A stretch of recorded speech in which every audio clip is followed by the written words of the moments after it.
7 de la mañana, 19 minutos. Es momento de hablar de frente aquí en Consejo de Redacción. Atención, un tema muy importante. Sabemos de la relevancia de esto para muchos hogares y especialmente para muchas mujeres que trabajan en actividades domésticas. Saludamos a Jonathan Andrés Chaverra, él es contador de la Fundación Universitaria María Cano. Gracias por estar con nosotros. Gracias a ustedes, Claudia, Sebastián, buenos días. Buenos días. Bueno, Jonathan, empecemos hablando de esto. Llega diciembre, una época de fin de año, donde hablamos también de la liquidación. ¿Cómo se hace este proceso con estas personas que nos ayudan en casa, en el trabajo, las labores domésticas que son tan importantes, una labor tan relevante, pero a veces no se le da, digamos, el respaldo necesario, no se cumple con las condiciones laborales dignas que esto requiere? ¿Qué hay que hacer como jefe de algunas de estas personas para ser responsables con la normativa? Claro que sí, Sebastián. Importante mencionar que empleado doméstico, la clasificación, la categoría de empleado doméstico incluye también la parte de jardinería y también incluye otro tipo de servicios domésticos como los conductores y las amas de casa, como usted lo mencionaba, ¿cierto?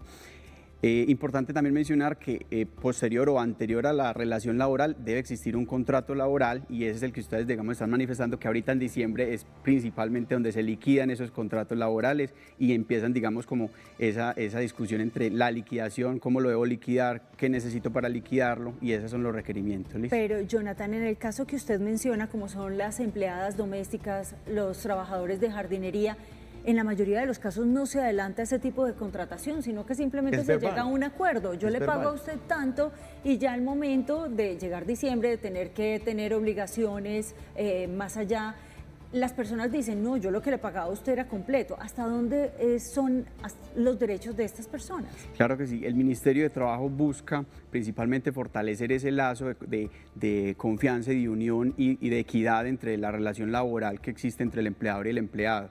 Por eso se ha venido regulando mucho más este tema de las empleadas domésticas, del servicio de jardinería y el servicio de transporte también familiar. Si ya no lo hizo a partir de enero, entonces empiece una nueva contratación. Es ideal, lo ideal es ¿Dónde se consigue ese contrato? ¿Cómo es el formato? ¿Qué deben hacer las personas para saber? Sí, el contrato laboral, digamos que existen formatos que se acoplan, digamos, a las condiciones laborales generales. Sin embargo, la recomendación es siempre tener una condición particular que especifique los requerimientos que tiene el empleador con respecto al servicio que requiere.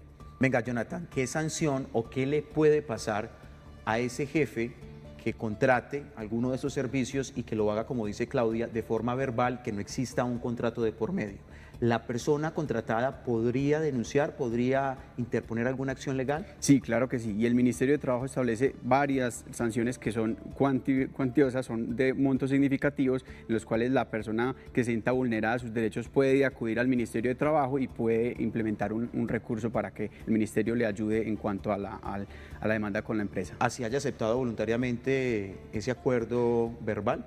Hay condiciones que son verbales, que verbales tienen alguna implicación, digamos, dentro de los contratos, pero hay otras que no. Independientemente de eso, por encima del contrato que se firme, estaría el Ministerio de Trabajo con la reglamentación, entonces no se podría aceptar que se practique de manera verbal. Hay pagos que se hacen a medias, por ejemplo, a una empleada doméstica la persona la puede confundir su empleador y decirle, y le pago esto que es la prima, pero hay otras obligaciones adicionales. Sí, claro que sí. Son 4 las obligaciones que tenemos que los empleadores en este mes de diciembre, principalmente cuando se liquida el contrato, y es la prima de servicios, las cesantías, los intereses a las cesantías y las vacaciones. ¿Qué equivale a qué? Las cesantías equivalen a un salario al año. Y si trabaja menos del año, pues se hace proporcional al tiempo que trabaja. Igual los intereses a las cesantías y las vacaciones también. Y las vacaciones, perdón, sí, se equivalen a medio salario. Pero hay, digamos, casos donde se paga es el día a día. Usted trabaja hoy, entonces le pagan 50.000, 60.000, 100.000 pesos. En ese caso, ¿cómo se daría entonces esa sumatoria para la prima legal? ¿O cada 8 días o cada 15? Sí, claro que sí, y es muy común y parte de la reglamentación que ha estado implementando el Ministerio de Trabajo consiste en garantizar que ese tipo de labores sean formales cada vez más. Uno de ellos es que primero debemos determinar si la empleada doméstica es de tiempo parcial o de tiempo completo. Hay unos días en los cuales yo puedo determinar, una cantidad de días, 21 días en los cuales yo puedo determinar si el empleado es de tiempo parcial o tiempo completo. Y cuando voy a liquidar o calcular el salario básico de esa persona, lo que debo hacer es un salario proporcional al mes. Ejemplo, si en la semana yo contrato a una persona del servicio doméstico y le pago 50.000 pesos el día, por decirlo de esta manera, 2 veces a la semana, por decirlo. Entonces serían 100.000 pesos a la semana. Lo que hacemos para calcular el salario básico mensual es determinar cuál es el salario proporcional al mes. Para eso se utiliza 4.33 semanas al mes. Es decir, que si semanalmente le estamos pagando 100.000 pesos, al mes le estaríamos pagando 433.000. Ese es el salario básico sobre el cual deberíamos hacer la liquidación de las prestaciones sociales y de la seguridad social. También importante tener en cuenta ese punto de la seguridad social. ¿Qué pasa si lo hacemos a través de una empresa temporal? ¿Cuáles son nuestras responsabilidades? Claro, en ese caso la empresa temporal es quien se encarga de hacer toda de liquidar o de tener todas las obligaciones con el empleado. Digamos que la relación es un poco más indirecta porque la empresa o la casa o el hogar se encarga de pagar esa prestación a la empresa y la empresa hace todas las liquidaciones, incluyendo también algo muy importante que es la dotación. Lo cierto es que este tema se presta, Sebas, para hablar de explotación laboral, sobre todo en el caso de estas empleadas domésticas. Sí, existen muchos casos en los que no se cotizan las prestaciones, no se cotiza seguridad social, no se le hace la respectiva liquidación, lastimosamente. Es que seamos honestos en algo. La necesidad, por acá me escribía un televidente y tiene razón, la necesidad, como dice el dicho, tiene cara de perro. Y a veces en medio de esas dificultades la gente que dice, no, pues hágale, yo trabajo por el día y no importa si no me paga la seguridad social, todo este tipo de condiciones laborales, simplemente dicen, no, yo trabajo porque necesito los 50.000 pesos. En ese caso, pues nada que hacer. Pero además que el empleador está asumiendo un riesgo muy alto y es si le llega a pasar algo a esa empleada. Pero sería porque se haga la alerta o la denuncia por parte del empleado. Del empleado, claro que sí. Sí, es muy delicado en ese tema porque tanto si el empleado se acude al Ministerio de Trabajo puede aceptar una demanda a la empresa o si en algún caso, digamos, alguien particular también lo puede denunciar, podría tener faltas la empresa con el empleado. Estamos hablando de estas empleadas domésticas y también hay muchos comentarios ahí en las redes sociales, pero también las que permanecen, duermen, viven en la casa de estas personas.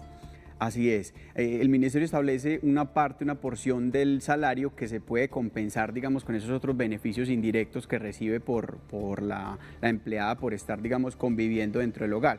Sin embargo, eso tiene un límite, no tiene que ser todo el salario y también tiene que tener en cuenta, bueno, ya en ese caso no tendría en cuenta el auxilio de transporte porque no hay un desplazamiento al lugar de trabajo. Pongámonos en el lado de los que contratan. ¿Qué tienen que hacer? Tienen que buscar siempre a un contador para que los asesore, para saber hacer el proceso y cumplir con la norma, o un abogado. ¿Quién le corresponde ahí tener esa misión? Sí, lo ideal es que bajo el derecho laboral, entonces se recomienda siempre tener la asesoría de un abogado con un contrato de trabajo que establezca las condiciones a las cuales yo les voy o las que yo necesito de ese empleado para que ese contrato laboral incluya, digamos que todos los beneficios y los derechos a los que tiene el trabajador también.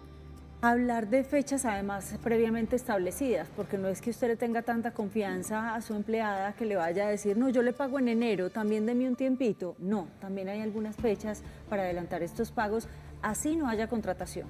Sí, claro que sí. En el caso, por ejemplo, de la liquidación, la norma establece que yo tengo hasta un periodo de pago para realizarle el desembolso de esa liquidación, que es muy común lo que pasa con las empresas. No, el próximo mes le pago la liquidación y los empleados son detrás del empleador buscando la liquidación. ¿Cuándo me la pagan? No me la han pagado, 15 días, un mes, 2 meses sin pagar la liquidación.